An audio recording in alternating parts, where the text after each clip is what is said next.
Pokemon is by all means an incredible game. Training monsters, battling other trainers, and striving to be the champion is a feeling unrivaled by other RPGs. But as with any game, there's always room for improvement. So welcome to the perfect sequel, where I give 5 ways that the franchise could expand, from small to big.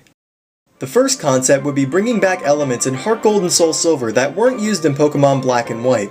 This is understandable since a different part of Game Freak worked on Black and White for the majority of its development. But who says it can't be carried over for the next one? I'd love for Pokemon to follow me again, having a touchscreen menu, and of course my Safari Zone and Game Corner. Why the heck did they take that out? Not to mention a device similar to the Pokewalker could be used again. My second idea is focused on the battles. Since the next big Pokemon game will most likely be on 3DS, this would be a perfect time to spruce up the battle arena.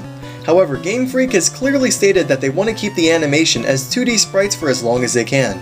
Well, for a way to stay faithful to this, look no further than Golden Sun for inspiration. As you can see, the camera angle changes depending on who is attacking, as well as moving towards the other sprite. It doesn't have to be exactly like this, but it would definitely add a sense of depth to the battlefield, seeing hyper beams and tackles popping out of the screen. Along with this, Game Freak could also add animations for being attacked and attacking to help express a more believable fight. My third idea is something lots of fans have been asking for: customization. Wouldn't it be cool to create your own character instead of using some predetermined sprite? Maybe even clothing stores in major towns could get you some neat accessories.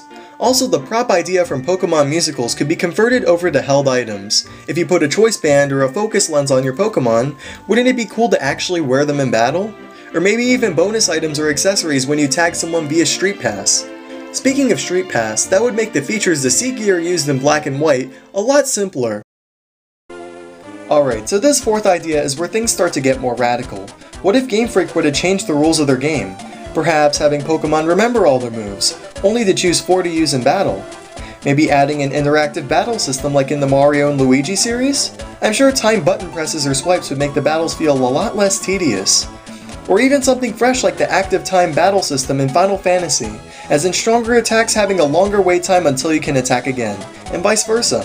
And even if they were to not change the rules, an auto battle button would then be greatly appreciated. My last idea has to do with the Overworld, and this is by completely overhauling it in 3D. Instead of linear routes in Pokemon Black and White, how about a sprawling environment with multiple pathways? For an example, look at Viridian Forest from a top-down perspective. Got that in your head? Now look at Viridian Forest in the anime. How cool would it be if you traversed through a dungeon with that point of view? I think it would add a lot more realism to the game, at least in looks. This could also lead to a lot more side cities and side quests in the game, or perhaps even having more than 8 gyms and you choose which path you decide to take. That way the game has even more replayability. One last thing, people always said that they wanted a Pokemon MMO, while others said they wanted to remain single player. Well, as a solution, look no further than Dragon Quest IX.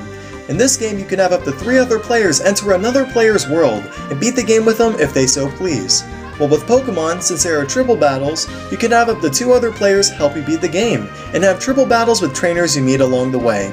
Experience wouldn't be a problem here either, since it would be split equally among the team. Well, that's all I have for today. For more videos, be sure to click that like and subscribe button, as well as write in the comments your ideas for the perfect sequel for Pokemon.